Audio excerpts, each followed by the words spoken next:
crochet friends, and welcome back to Yarn Over Hook. My name is Sammy, and in today's video we are doing a Woobles.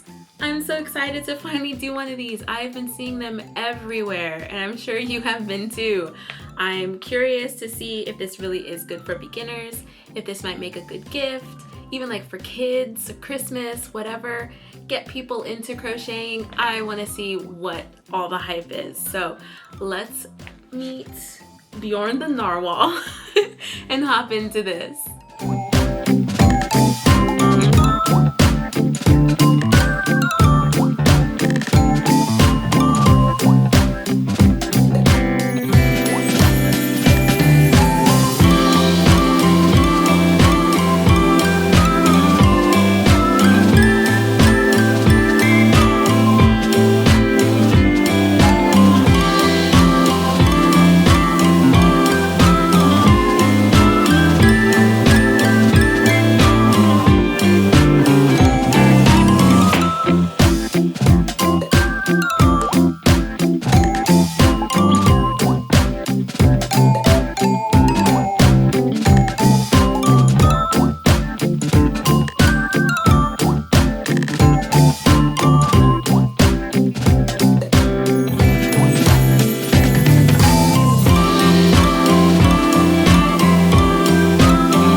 crochet friends, meet Bjørn! Bjørn meet crochet friends! Oh my gosh, this was so much fun. This was way more fun than I thought it would be, and I thought I would have a blast anyway. It took me roughly three and a half hours to complete. The videos that come along with this pattern are so helpful. They go very, very slowly. They take everything step by step by step. And if you're a bit more on the advanced side in crochet, they have a PDF version that you can simply follow as well. I did that, and then I referenced the videos as I needed them. There was only one thing that I found kind of difficult, and it was his horn. This piece is so small, and working it with the hook that they provided was a little difficult. Their hook is a size 4, which is great, but I still found it a little bit difficult crocheting the horn. That's really the only thing crochet-wise that I was kind of meh about. I do wish there was a little bit more stuffing.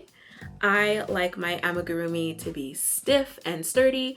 My Totoro he's a sturdy guy. He's a very sturdy guy. So I kind of wish that there was a little bit more stuffing. I didn't use all the stuffing because I wasn't sure if I needed it for the fins or if I wanted it for the fins. I guess I could have still put that in there, but it still would have been too soft. Do I recommend this for beginners? Absolutely. With the video tutorials going step by step so slowly, I think it's perfect for somebody who never even picked up a hook before. I think it's great for children, to older folks. I think anybody could do this. I really, really enjoyed making Bjørn. I would absolutely do it again. I'd invite all of my friends to do it with me. 10 out of 10 would recommend, absolutely. Thank you so much for watching me make Bjørn. If you enjoyed this video, please hit that like button, subscribe, and hit that bell so that you know the next time we upload a video. If there is something that you would like me to try and crochet, please let me know in the comments. Maybe it'll be featured in the next video. Thank you again so much for watching, and we'll catch you in the next one. Bye! Bye!